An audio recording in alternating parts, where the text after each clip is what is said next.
Everyone, it's Christine from Happy Sleepers, and I'm really excited to be here with you to give you more sleeping tips or just tips how to improve your baby sleep.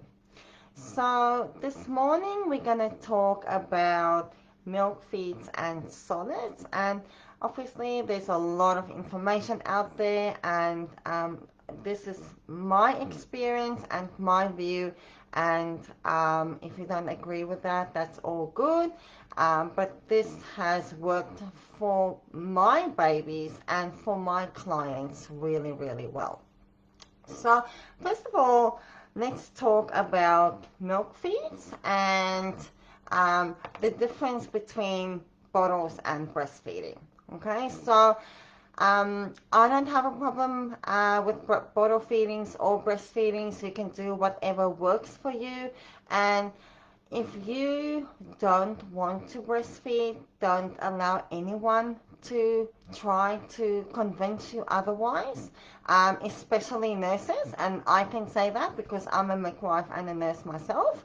I know there's a lot of pressure on mums to breastfeed, and I personally think it's really unfair, and it's a lot of pressure on mums. I was pressured into breastfeed when my twins were little babies, and just the fact to force someone to breastfeed twins, it really put a lot of stress on me, which is really unnecessarily. So if you are a type of mom who doesn't want to breastfeed, don't allow anyone to force you or try to convince you to do otherwise.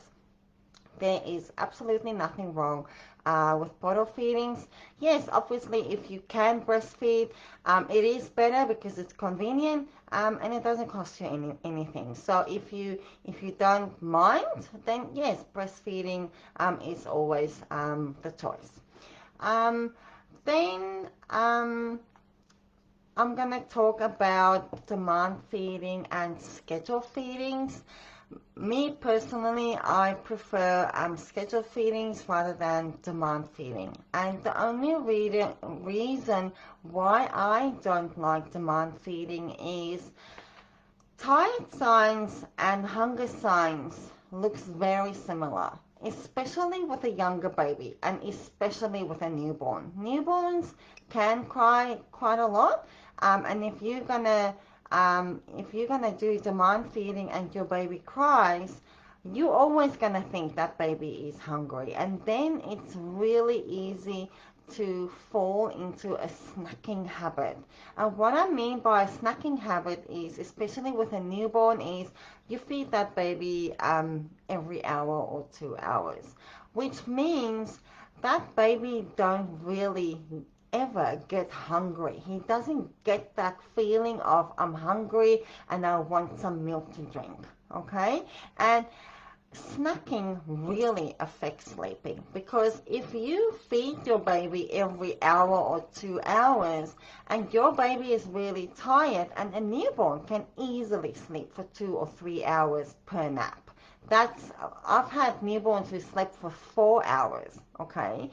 But if your baby is only getting fed, or he wants to be fed every hour or 2 hours, your baby is never gonna have a nap of 2 or 3 hours, or even 4 hours if he wants to, because he's gonna wake up hungry. Okay?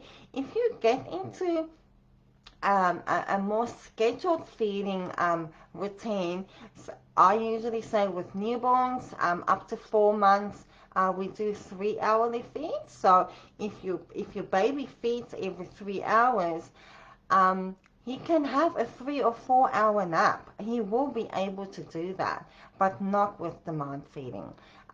So if I can give my recommendations, do scheduled feeding. So with a newborn, it's usually three hourly during the day, and you can push it 4 hourly overnight.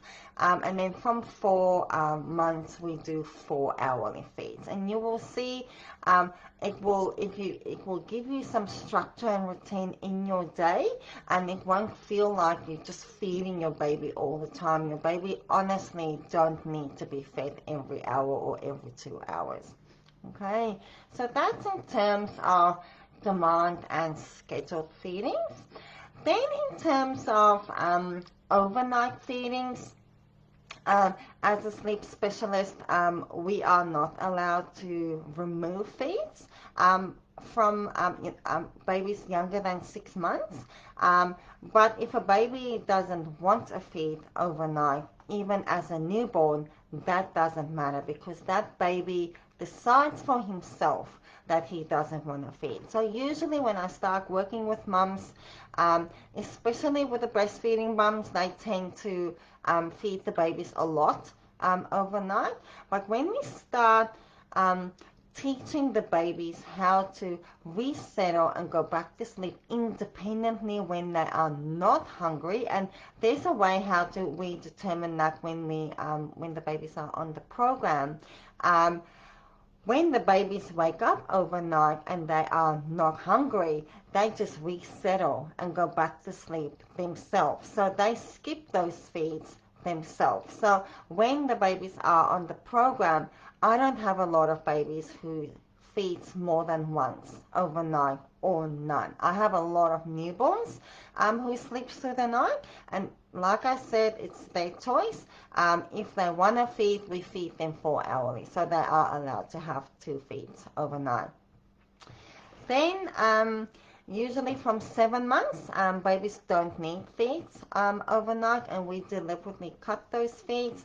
They need the overnight sleep, the uninterrupted sleep overnight more than the feedings. And then usually when we cut the feeds overnight, or when they start doing it themselves, we see that they fluid intake, the milk feeds, the volume, and if they are on solids, it starts to improve a lot better. So you will see a baby who eats and drinks a lot better during the day if we stop the feeds overnight. So that's in terms of overnight feeds. I just want to make a comment in terms of bottle feeding. If you bottle feed your baby, I never ever want you to finish the bottle because if you had, or not you, your baby, if you had say 20 or 30 mils more in the bottle, your baby could have drank that. So I always say just put a little bit more in the bottle so you can make sure that your baby had enough. And especially if we start, cutting the feeds overnight, the volume, they will start drinking more at a time. And that's how you're going to keep up with his his need if he needs more milk. So never allow, if he starts finishing the bottle, the next time just add 20 or 30 mils more in the bottle. A lot of people tell me, yeah, but I can just fill up the bottle again if the bottle is empty. Yes, sure, you can do that. But for some reason, the babies don't take a second bottle. Most babies don't like that, exchange to another bottle. They would rather take the extra milk if it's in the same bottle. So if your baby is a big drinker, maybe get bigger bottles. So that's in terms of overnight feedings. Solids, usually, well, in the past, we always said to start solids at 6 months. They did change it a few years back, and it's 4 months now. So if your baby shows signs of, being interested in solids, he can sit up. He can keep his upper body up, and he can sit in a high chair. You can start some solids from 4 months. Yes, all the books say 6 months, but that's because they changed it and they can't reprint all the books. So you will still find books that say 6 months. When we do solids, we always start with breakfast. And if you have new foods that you want to start with your baby, you always try that new food at breakfast. You never ever start a new food at dinner time, because if your baby is allergic to that type of food, if you give it at breakfast, you have the whole day to see if there's any allergic reaction to that food. And typical allergic signs are hives or flushed skin, the tongue that swells, or vomiting, or diarrhea, or coughing, or things like that. If you see symptoms or allergic reactions like, coughing or wheezing, or the tongue that swells, or, loss of consciousness, or any of those symptoms, you have to go to emergencies straight away. Okay, so usually we start with breakfast, and then the dinner time, the foods that you give at dinner time, it must be foods that you've already given to your child a few times. So in terms of the solids, usually we start with breakfast. So if your baby is younger than 10 months, we usually give them milk first in the morning, and then maybe half an hour to an hour later you can give him solids, breakfast. If your baby is older than 10 months, I usually recommend giving solids first and then the milk, because then at that age solids starts to become a little bit more important than milk. Obviously milk is still important, but we want your baby to start eating more solids. So if you're going to give the milk first, he's going to fill up his body with milk and he's not going to want the solids. So give the solids first, and then maybe half an hour or an hour later you can give milk. If your baby is still on 2 naps, then usually we give the lunch around 1 o'clock, because he has a morning nap, and then dinner at 5:30. If your baby is only on 1 nap, we usually give that the lunch at 11 o'clock, and then the nap is at 12. So the baby's tummy is nice and full, and then it helps also with the sleep. Dinner around 5:30ish. So that's in regards to milk feeds and solids. If you have any questions, or if you want me to help you with your baby sleep, please go to my website www.happysleepers.com.au. I will put it down in the comment box, and I'm more than happy to help you. Thank you and have a good morning.